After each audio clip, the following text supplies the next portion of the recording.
Today we're talking about body fat gain and loss. Some of the mechanisms that drive the fat gain and how you utilize those mechanisms to lose fat or lower fat mass. So we'll talk about some of these things. A good companion video for you to watch in addition, because part of it is constructing your diet correctly, is the calories and macronutrients video. So in there, I talk much more about protein and carbohydrate macronutrient construction. This one, I'm gonna drill down into fat because that is a big driver of what's causing something called torpor.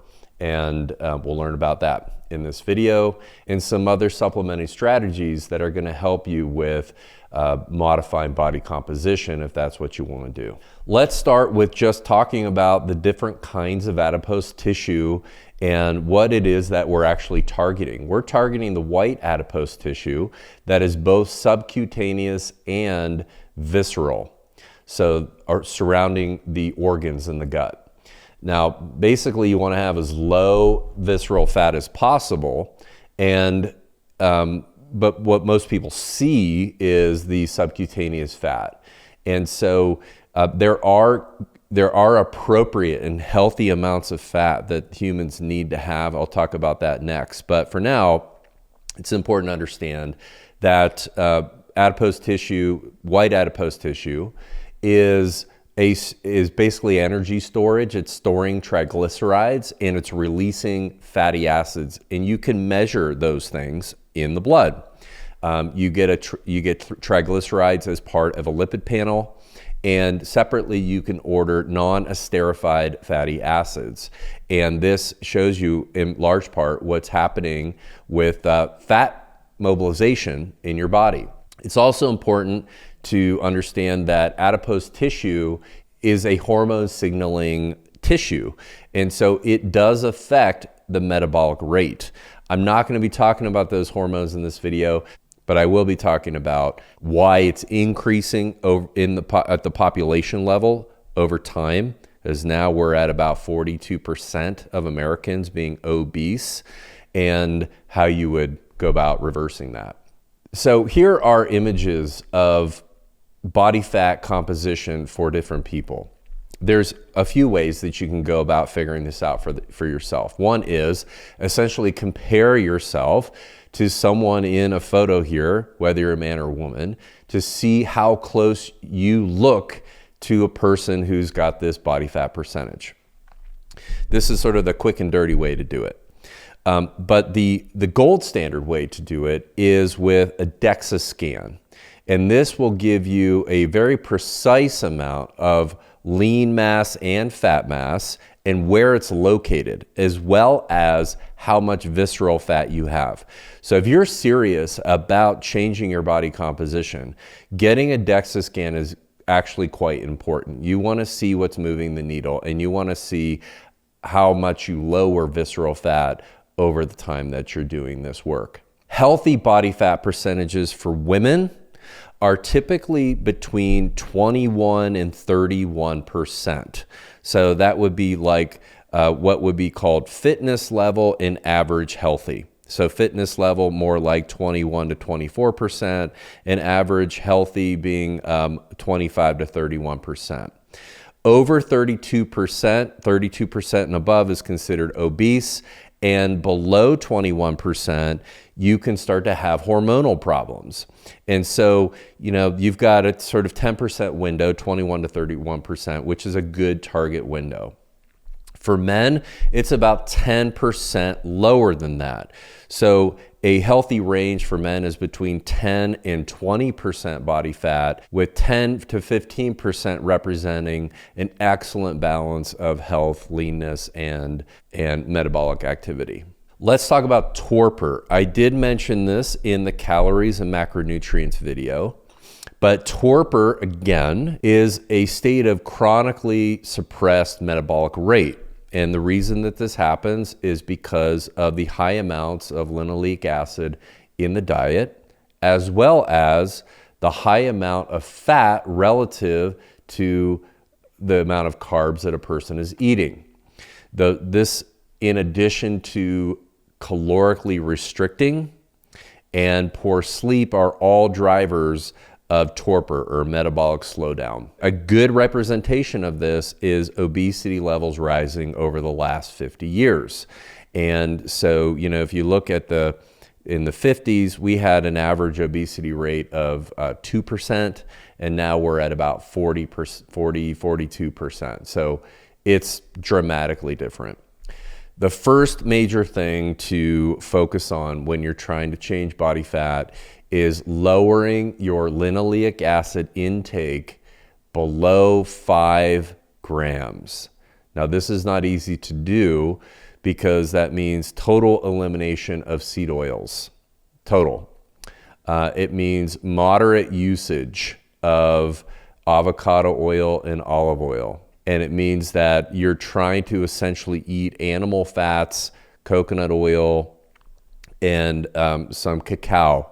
And that's the primary fat intake. Those will be mostly saturated and monounsaturated. The linoleic acid is probably the biggest driver of this problem. And historically, our ancestors were eating, regardless of your location in the world, were eating between 2 and 4 grams per day, which represents about 1 to 2% of your total daily calories per the day, were coming from linoleic acid. And now it's somewhere in the ballpark of 20 to 30 grams per day. So it's significantly different. I did talk about this before in that calories and macronutrients video, so I'm not going to spend too much time on it. But the lipid peroxidation that occurs when linoleic acid is the primary constituent of your cell and mitochondrial membranes creates a lot of inflammation, just to be simple here. And that then prevents energy production. And it causes a lot of downstream inflammatory effects, immunomodulating effects. And so it takes time to replace that linoleic acid in there as the cells turn over. And so when they do, you want to be making new cells, these membranes, out of saturated and monounsaturated fats. Most of that turnover is going to occur over a 6 to 12 month period, with adipose tissue being the longest to turn over. So that's more in the 3 to 4 year period. A second major driver for fat increase is the amount of fat you're eating relative to the amount of carbs that you're eating. The Randle cycle detailed this, which basically is a metabolic switching mechanism that was noted in the 60s that is otherwise called the glucose fatty acid cycle. And what it essentially says is that when there is a threshold amount of fatty acids in the bloodstream, which can be a substrate for the mitochondria, then glucose oxidation will be shunted. And now that glucose needs to be dealt with. So if you are constantly driving a lot of fatty acid burning, then you can't glucose burn. It's one or the other in that moment in time. And so one of the ways that you can get your body, get the mitochondria burning sugar again, is by lowering the amount of fat that you're eating, and vice versa. If you are eating high fat relative to carbohydrate, then you will basically significantly slow down glucose oxidation. You will more exclusively burn fatty acids. That glucose will then need to be converted into fat. And so the reverse is also true. The reverse also helps you when you lower your fat intake. It also helps you burn sugar more clearly, so you see all of your sugar markers improving. So people that are eating lower fat, and so when I say that, in the context of fat loss, we're looking at 40 to 50 grams per day for women and 50 to 60 grams per day for men. So let's call it 45 and 55 grams. You don't want to go really lower than 40 for if you're a woman, or 50 if you're a man, because then you can interrupt basically sex hormone production, which you don't want to do. And so if you take that amount and divide it by 3, let's say you're having 3 meals, if you're eating 40 grams of fat per day over 3 meals, you're not getting a lot of fat. And so you have to be mindful, and you have to use a tool like Chronometer to help you see how much fat you're taking in before you go to modify. I work with a lot of clients that are eating healthy foods, but their macronutrient profile is completely distorted. Very high amounts of fat and moderately high amounts of carbohydrate. And so they're eating the right kinds of fat. They're eating low LA, but they're just eating too much overall. And so this is dramatic. I implemented this a few years back personally over the course of 30 days, and I lost 10 pounds of fat mass. No lean muscle mass lost over 30 days. It was dramatic. And all I did was change this one thing. Now, I'm not saying this is the only thing to change, but again, the high linoleic acid and the high amount of fat are a big reason. They're big reasons why we've seen obesity increase. And so this is something you want to do if you're trying to lower fat. I did mention Chronometer. And so if you scroll down the page in Chronometer, you can see your total amount of fat, in this case, around 45 grams. And you can see how much of that was monounsaturated, how much of that was polyunsaturated, and how much of that was saturated. So this person here is doing quite good. So this is a female going through a fat loss program with me, and she's doing really good at keeping her linoleic acid, which is omega-6, very low, under 4 grams, as you can see here, and her overall fat is in the correct place. Also, her carbs are in the correct place too. Okay, let's talk about exercise. And a lot of people think in order to lose weight, you need to eat less and exercise more. And so that is one way to do it. However, there's a lot of problems with that method. And I'm not going to talk about all the problems, but if you're going to lose weight that way, you are going to increase stress hormones because you're going to remove calories, so you have an increase of stress hormones. You're going to remove carbohydrates, and so you're going to increase stress hormones. And you might overeat protein, which would also increase stress hormones. And so this method, this sort of pro-metabolic bioenergetic method, looks at having the right amount of those 3 macros. I talked about the fat, and utilizing something called NEAT, which is non-exercise activity thermogenesis, okay? So NEAT for short. And if you look at this graph here, you can see that your basal metabolic rate, BMR, represents about 70% of the calories that you burn. NEAT represents about 15% of your total caloric burn. And then you have the thermic effect of food, which is TEF, and this represents about 10% of your caloric burn. And then you have exercise, or EAT, and this represents about 5%, depending on how active you are, of your total burn. But even if you are very active, I'm not talking about a professional athlete, I'm just saying an active, layperson, it's not that much compared to all of these other methods. Your basal metabolic rate, and this is why pro-metabolic eating is a great way to recomp your body, to lower your fat and increase your muscle mass. It's the biggest input. But the next biggest input is NEAT. So how do we utilize this? The way that we utilize this is with walking, because muscle at rest or at low activity predominantly utilizes fat for fuel.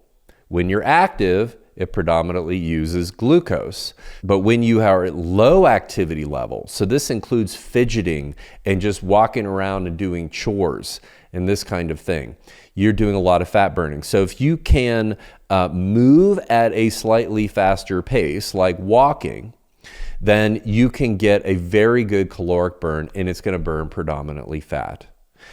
The other part of this is that if you were to do strength training, hypertrophy training specifically to increase muscle mass, you will now have a larger sink. You will have more muscle to burn fat, so you can utilize both of these things. But usually the easiest thing to do, and the longevity hack here, is by increasing your step count to about 15,000 steps per day. And so, you know, if someone is already moving around doing a lot of chores and you're busy in your life, you might be getting 10,000 steps just from doing that. So a block of 5,000 steps, taking a hike, going for a walk, and sort of routinizing that in your life will dramatically help with fat loss. Another thing that you can do here is, if you cannot find the time to do that, is to get a walking pad, a step pad for a desk. So you're walking while you're working at your stand-up desk, and you can get these steps in while you're working. And so this is a great way to increase fat loss. What happens for a lot of people, especially if they're obese, is the first fat group, like I'd say 3/4 of the fat that you lose, is relatively easy to lose, and the last quarter is not. And part of the reason, I think the main reason why that's the case, is because adipose tissue is a storage site for lipophilic toxins. Recently, I did a toxins video from the course series, and you can reference that to see the different kinds of toxins and how we categorize them. But what we're talking about here are specific class that are lipophilic. They're fat-loving toxins. And mostly what they are organochlorines. These are types of pesticides, PCBs and dioxins, which are used in industrial processes, and flame retardants. And so these are the main toxins that get stored in fat. And this is all fat. So this includes animals as well, which is why you want to be eating clean animals. And the body is storing them there because it's so toxic, it does not want it to get released into the bloodstream and create more damage. Interestingly, metals are not heavily stored in the adipose tissue. Mostly you see these in the organs, in the systems in the body. However, metals do get mobilized when you do sweat and you heat up. And so, but with these lipophilic toxins, sauna is an excellent way to get them out of your tissue. And some of that will come out of sweat, and some of that will come out of stool, and some of that will come out of urine. Here is a good chart to kind of show you what is the route that these toxins will take when you do start sweating. So a fair percent, let's call it 30%, comes out of your sweat, and something like 60 or 70% can come out of your stool, and the smallest percentage coming out of your urine. And so what you also want to do, in addition to sweating regularly, and we're talking like 3 times a week sauna, is to support your liver and your bile system. Because as you can see, most of that is going to come out your bile and then your stool, and you want to make sure that you don't reabsorb that.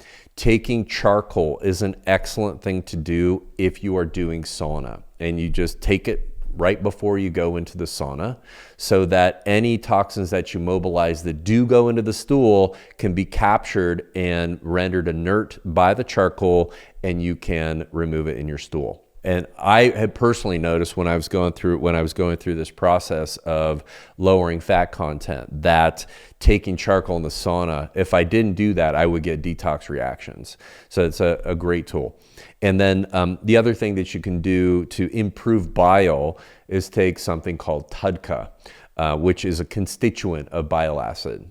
The last input here for improving fat composition is sleep. Optimizing your sleep is really important. And this gets back to cortisol management and stress hormone management, because stress hormones like cortisol are often drivers of metabolic syndrome and obesity. So if you are not sleeping enough, deep enough, and long enough, then you will have a lot of cortisol release. That cortisol will release more fatty acid into your blood. That will then, via the Randle cycle, prevent glucose oxidation. It will slow down your metabolic rate and it will increase white adipose tissue.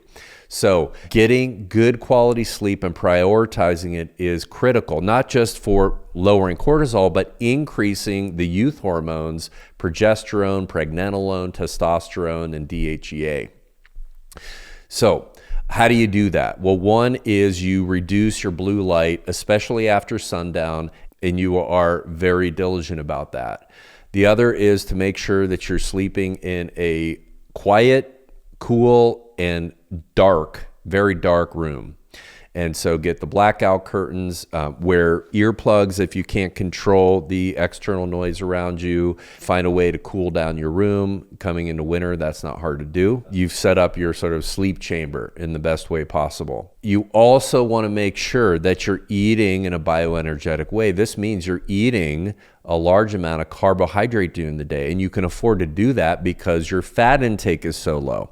Why do you want to eat carbohydrates during the day? Well, in addition to shunting cortisol so that that doesn't get overactivated, you are storing glycogen in your liver as a result of eating those carbohydrates. And it's the glycogen in your liver which is providing a slow drip of glucose for your brain at night.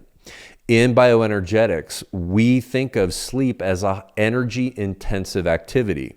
The mitochondria in your neurons need a lot of energy. They need a lot of substrate in order to produce energy to drive the cleaning processes of sleep, to drive the hormonal release that's happening, to power sleep all the way through. And when you don't have enough glycogen that's providing that substrate, then you wake up.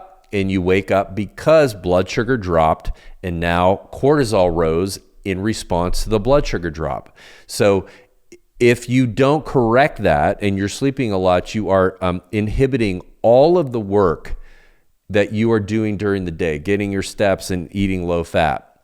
And that's why it's important to eat carbohydrates throughout the day and do all of these other TPO daytime practices that I've been talking about. I hope this helps. If you got any questions, just drop a comment.